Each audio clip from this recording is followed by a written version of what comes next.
ہمارے معاملات ہوتے ہیں ایک دوسرے کے، مرنے سے پہلے امت مصطفیٰ کو معاف کر کے مرو، کبھی بھی ہو، بدلے کی بھاونا، انتقام کا جذبہ نہ رہے، اللہ کے حوالے کر دو۔ میرے ساتھ جس نے بھی جو کچھ بھی کیا، اللہ تو منتقم حقیقی ہے، تو ہی دیکھ لے، اپنے معاملات چھوڑ دو اللہ کے اوپر۔ اور رہی بات کسی نے کچھ کیا ہے تو معاف کر دو، جب تم معاف کر کے مرو گے تو ہو سکتا ہے سبسکرائب کیجیے ہمارے چینل نور رضا کو اور بیل آئیکن کو پریس کیجیے، جس سے آپ کو ہماری نیو ویڈیو کی نوٹیفیکیشن ملتی رہے۔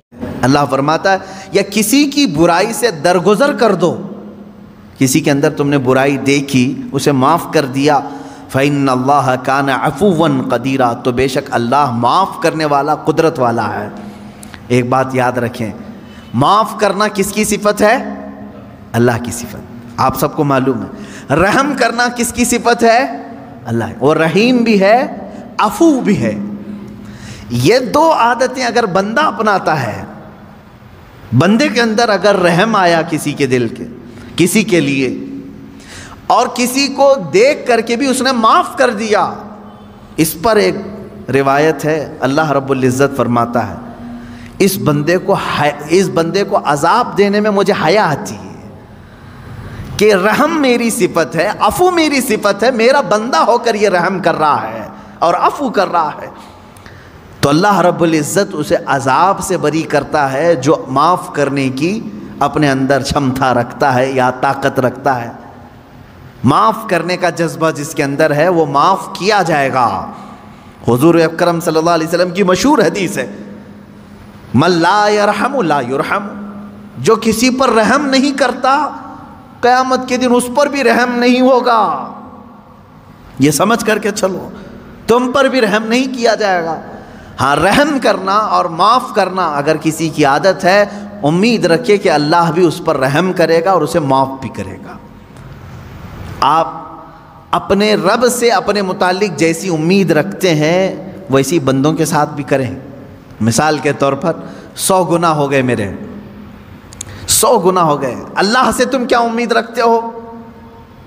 اللہ رب العزت سے تمہاری امید یہی ہے کہ میرا مولا مجھے معاف کرے گا، ہے کہ نہیں؟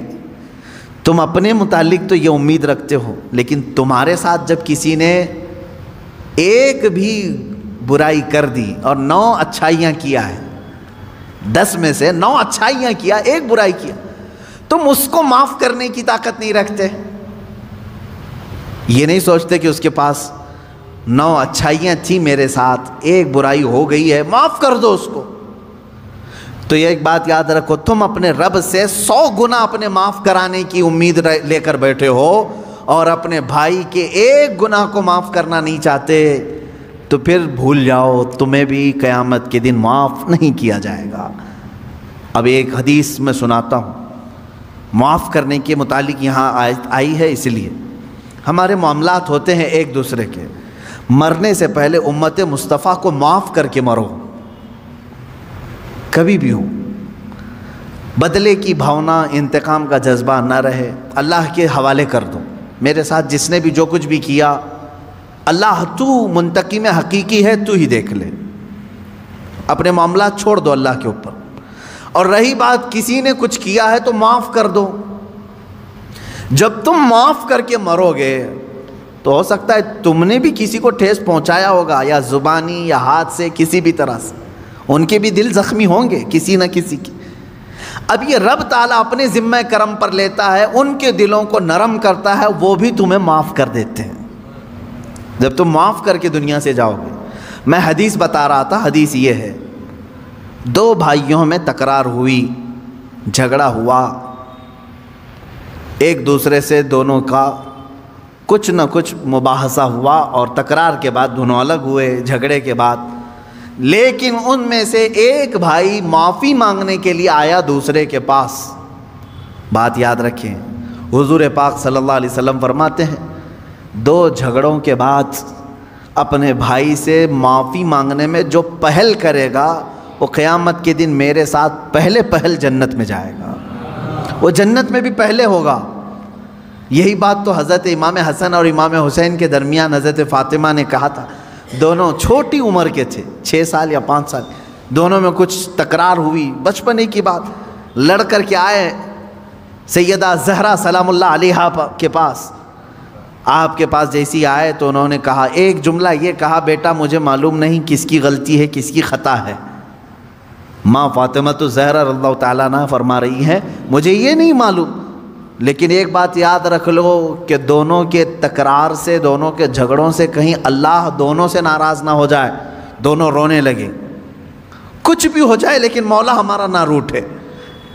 تو حضرت فاطمہ نے کہا، میں نے اپنے ابا جان سے حدیث سنی ہے، جو معافی مانگنے میں پہل کرتا ہے، جو معافی مانگنے میں پہل کرتا ہے وہ جنت میں بھی پہلے جائے گا۔ ابھی یہ جملہ مکمل نہ ہونے کو تھا، امام حسین چھوٹی عمر کے تھے، دوڑ کر کے حضرت امام حسن کے پاس گئے، کہا برادر محترم جو کچھ بھی ہوا ہماری تکرار ہمیں معاف کر دیں۔ اب دوسرے بھائی کا کیا مقام ہے یہ بھی حدیث پاک سے سن لیں۔ معاف کر دیا تو خیر ہے، تم نے معاف کر دیا، کوئی تم سے معافی مانگنے کے لیے آیا معاف کر دیا۔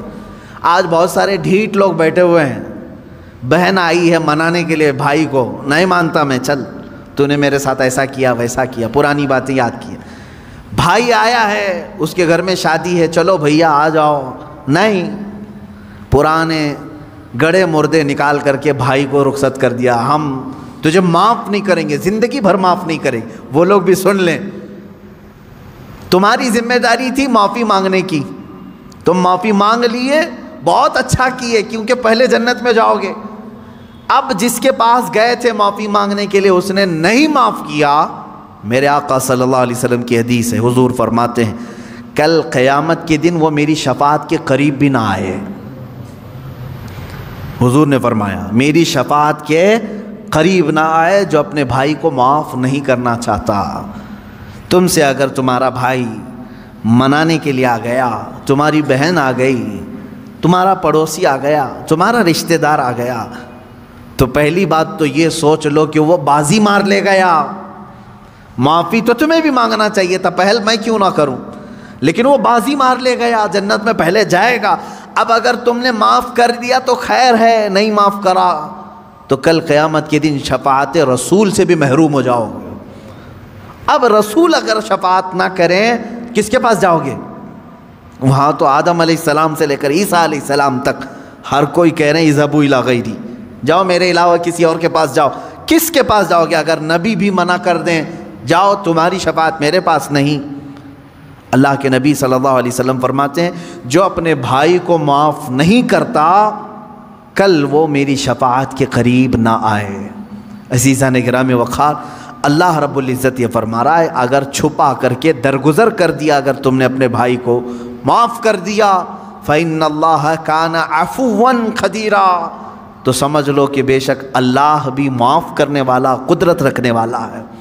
یہاں قدیر کا لفظ آیا ہے، عفو کا مطلب ہوا معاف کرنے والا، قدیر کا مطلب ہوا قدرت رکھنے والا۔ دونوں کی میچنگ کیا ہے؟ معاف کرنے والا ہے، قدرت رکھنے والا ہے، معاف کرنے والا ہے، قدرت رکھنے والا ہے۔ میرے عزیزو، قدیر کے لفظ کا اس میں جو کمبینیشن ہے وہ جو ہمیں یہاں نظر آتا ہے وہ یہ ہے کہ مولا تبارک و تعالیٰ تمہارے گناہ سمندر کے برابر بھی ہوں تو قدرت رکھتا ہے کہ وہ معاف کر دے۔ یہ قدرت ہے اس کی کہ وہ قدیر ہے۔ یہاں تک کہ ایک شخص آیا حضور اکرم صلی اللہ علیہ وسلم کی بارگاہ میں، اس نے کہا اے رسول پاک میرے گناہ بہت زیادہ ہو گئے، بہت زیادہ ہو گئے، کیا میری معافی ہو سکتی ہے؟ اللہ کے حضور میرے آقا صلی اللہ علیہ وسلم نے عرض کیا کہ مولا کیا اس بندے کی معافی ہو سکتی؟ رب تبارک و تعالیٰ نے جبرائیل امین کے ذریعے بھیجا اور ارشاد فرمایا اے رسول پاک صلی اللہ علیہ وسلم آپ اس بندے سے پوچھیں کیا اس کے گناہ سمندر کے برابر ہیں؟ حضور صلی اللہ علیہ وسلم نے اس سے پوچھا کہ اللہ تعالیٰ نے یہ سوال کیا ہے تجھ سے؟ اس نے کہا نہیں، اس سے بھی زیادہ ہیں، اس سے بھی زیادہ ہیں۔ رب تبارک و تعالیٰ نے پھر فرمایا اے حبیب اس سے پوچھیں پوری دنیا کے درختوں کے پتوں کے برابر ہیں اس کے گناہ؟ حضور نے جب یہ پوچھا تو اس نے کہا اس سے بھی زیادہ ہیں، اس سے بھی زیادہ ہیں۔ رب تبارک و تعالیٰ نے فرمایا اے رسول اس سے پوچھ لیں زمین و آسمان کے بیچ میں جتنا خلا ہے کیا اتنے گناہ ہیں اس کے؟ حضور صلی اللہ علیہ وسلم نے اس سے سوال کیا رب تعالیٰ تجھ سے یہ پوچھ رہا ہے؟ تو بندہ کہتا ہے شاید اس سے بھی زیادہ ہوں گے، میرے گناہ شاید اس سے بھی زیادہ ہوں گے۔ اب رب تبارک و تعالیٰ فرماتا ہے اے رسول اس سے فرما دے چاہے جتنے بھی گناہ ہوں گے میری رحمت سے تو زیادہ نہیں، میری رحمت سے بھی زیادہ ہے۔ اب رسول کریم صلی اللہ علیہ وسلم نے اس بندے سے پوچھا رب تعالیٰ اب تجھ سے یہ پوچھ رہا ہے، تو نے کہا تیرے گناہ سمندر سے زیادہ، پتوں سے زیادہ، زمین و آسمان کی خلا سے زیادہ، کیا تیرے گناہ رب کی رحمت سے بھی زیادہ ہیں؟